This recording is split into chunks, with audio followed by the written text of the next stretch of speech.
What if a chance meeting at a beach festival could change three lives forever? What if the strongest friendships are the ones that bridge not just distance, but entire cultures and continents? Welcome to Narrated by Abby, where we bring you the most uplifting stories of human connection, friendship, and the magic that happens when people from different worlds come together. If you're new here, please subscribe and hit that notification bell because you won't want to miss stories like this one that will restore your faith in the power of genuine friendship. The sun was setting over Lekki Beach in Lagos, Nigeria, painting the sky in brilliant shades of orange and pink. The annual Lagos Beach Music Festival was in full swing, with the rhythmic beats of Afrobeat mixing with the sound of waves crashing against the shore. Among the crowd of music lovers and food enthusiasts, three strangers were about to have their lives changed forever. Maya Johnson stood near the main stage, her eyes closed, as she absorbed every note of the performance. At 28, she was one of Lagos's most promising music producers, known for her ability to blend traditional Nigerian sounds with contemporary beats. But tonight, she wasn't here for business. She was here to remember why she fell in love with music in the first place. Incredible sound system, came a voice beside her with a distinctly Caribbean accent. Maya opened her eyes to see a tall, friendly-looking man with warm brown skin and an easy smile. I'm David Clark from Barbados. I've never heard Afrobeat performed live like this. Maya smiled back. Maya Johnson, and you're right, there's nothing quite like experiencing it here where it was born. What brings you to Lagos? Before David could answer, a young woman with a camera and notebook approached them, slightly out of breath. Excuse me, I'm so sorry to interrupt, but I couldn't help overhearing. Did you say you're from Barbados? I'm Sarah Williams, and I'm documenting the food scene here for my blog. I've been dying to learn about Caribbean-Nigerian fusion possibilities. And just like that, three strangers became the beginning of something beautiful.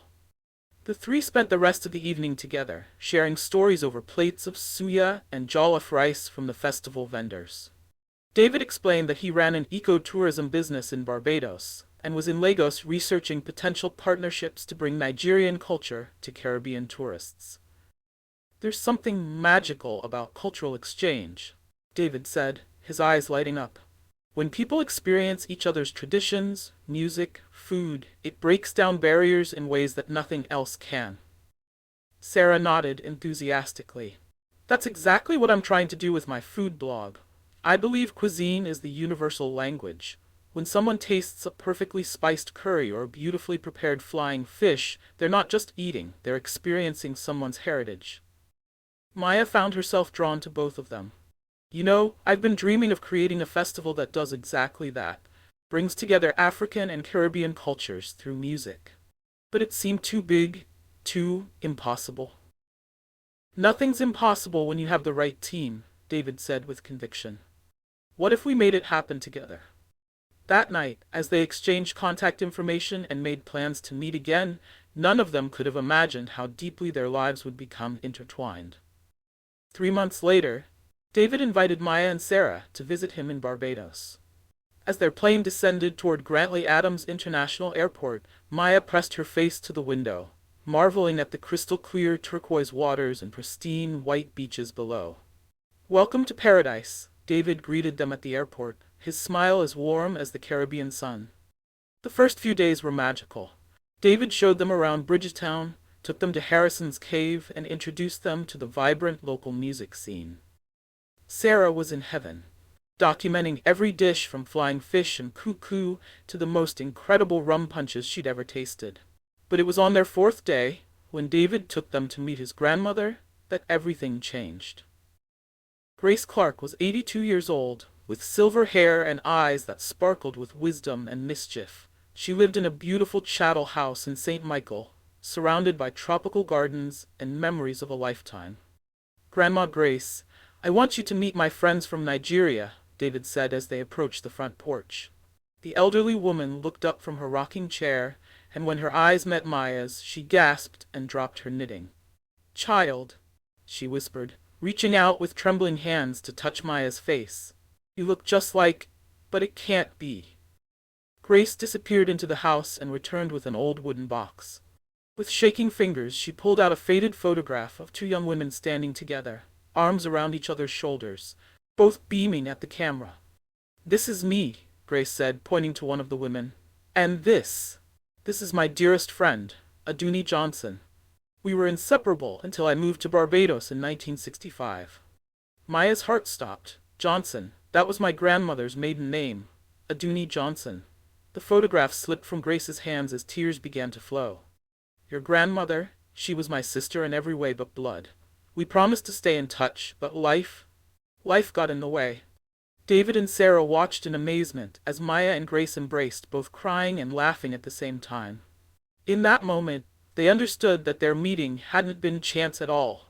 It had been destiny, written in the stars by two best friends who had been separated by an ocean but never forgotten each other.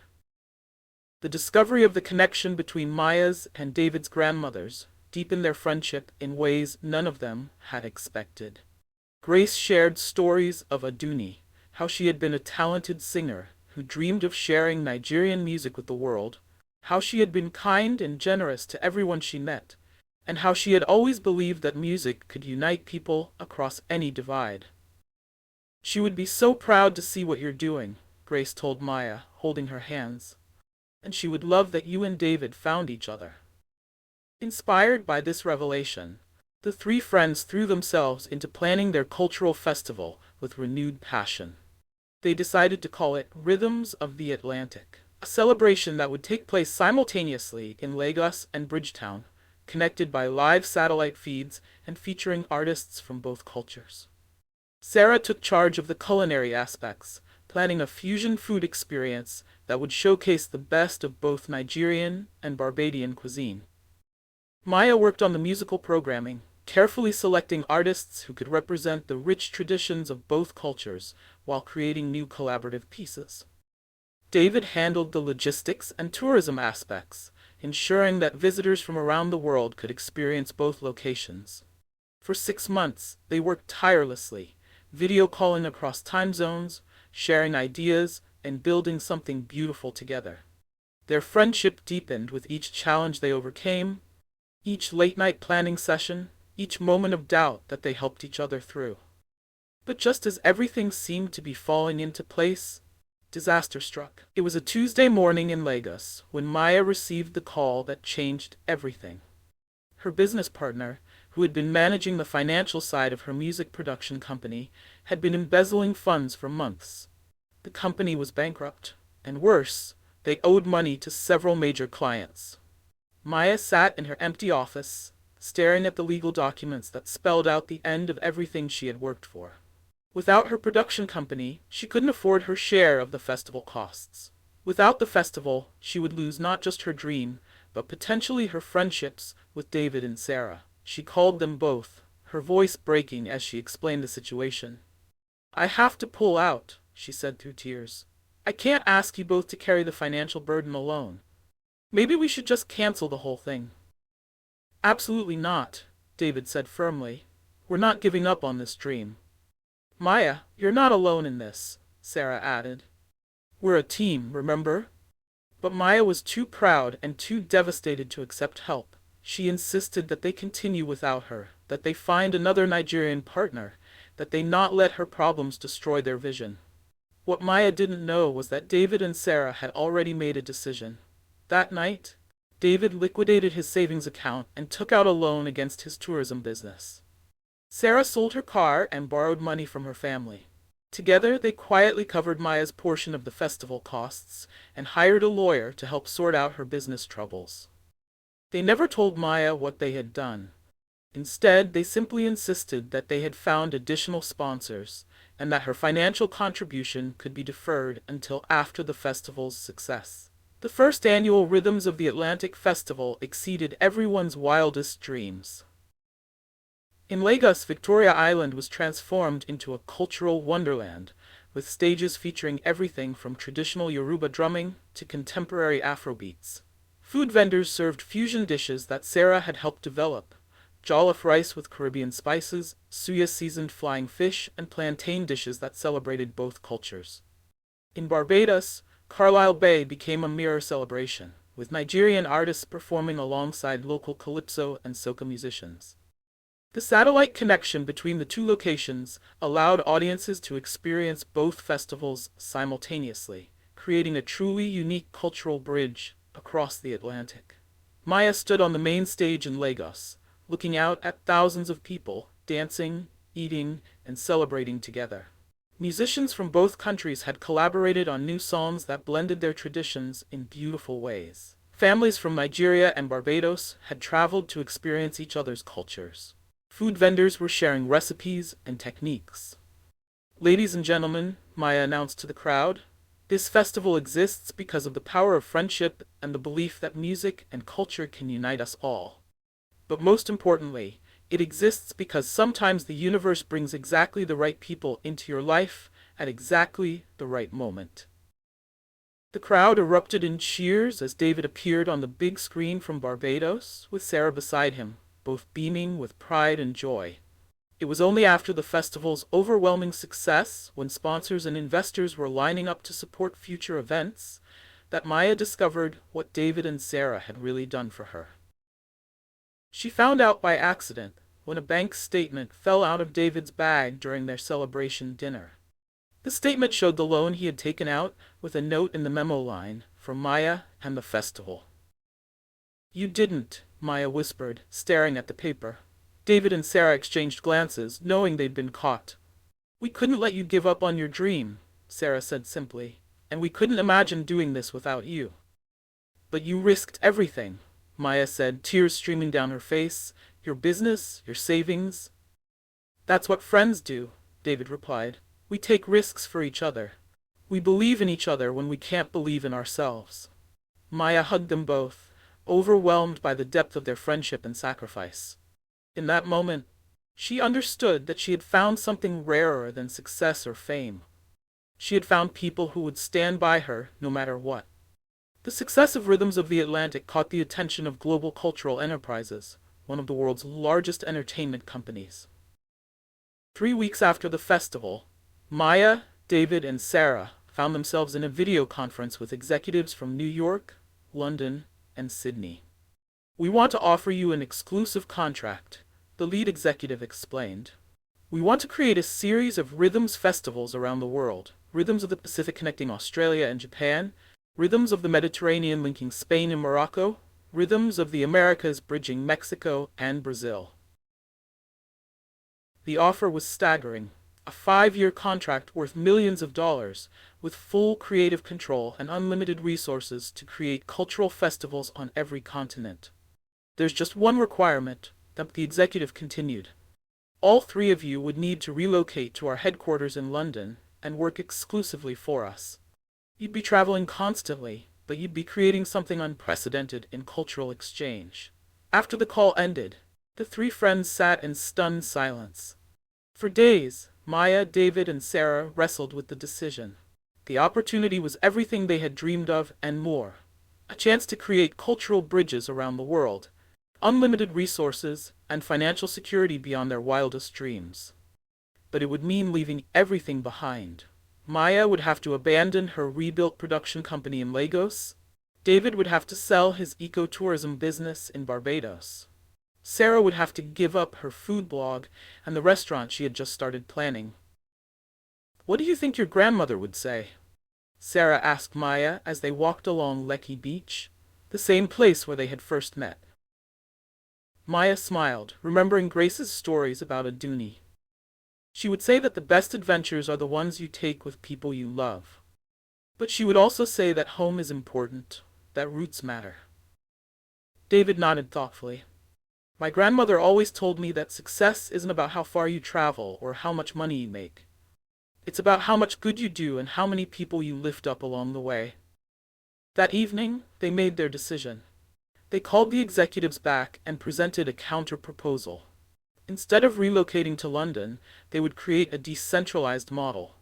Maya would run operations from Lagos, David from Barbados, and Sarah would travel between locations as the cultural liaison.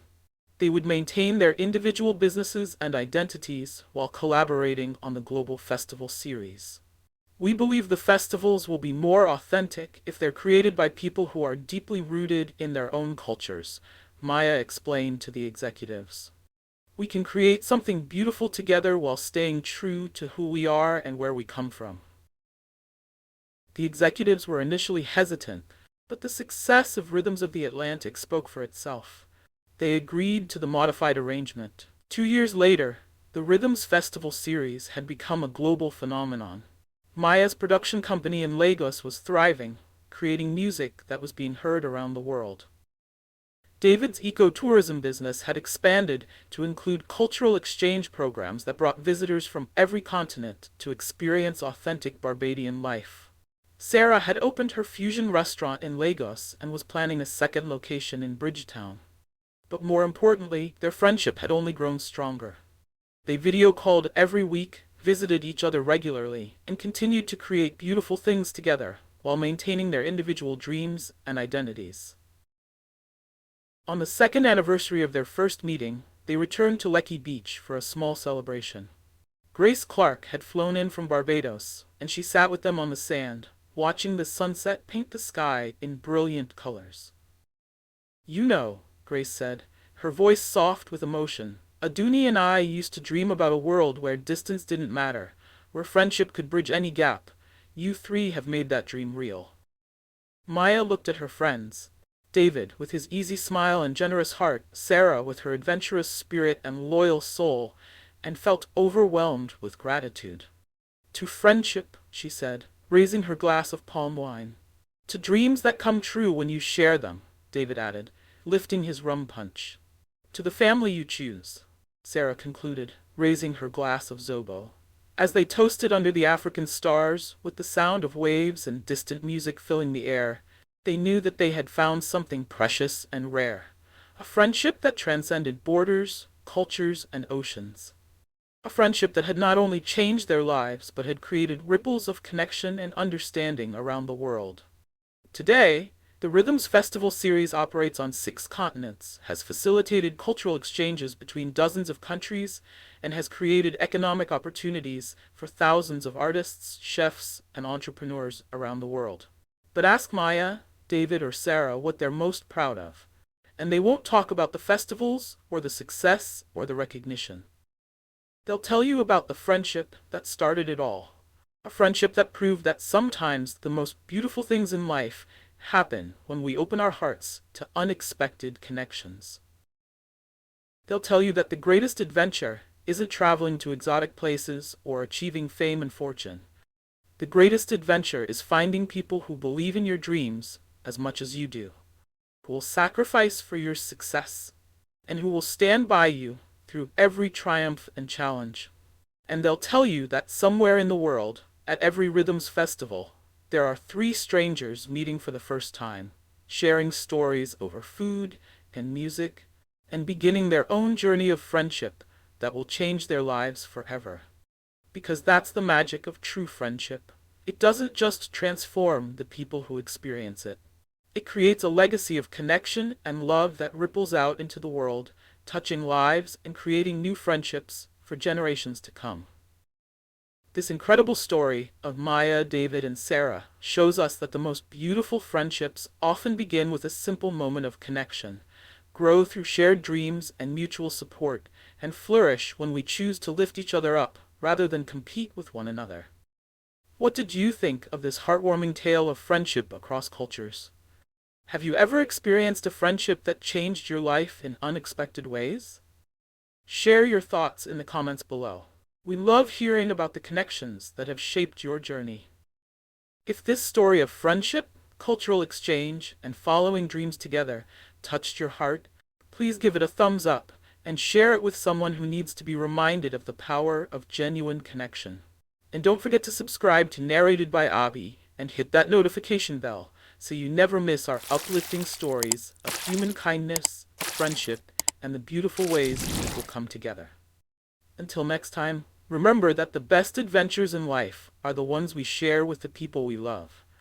And sometimes the most meaningful connections happen when we least expect them.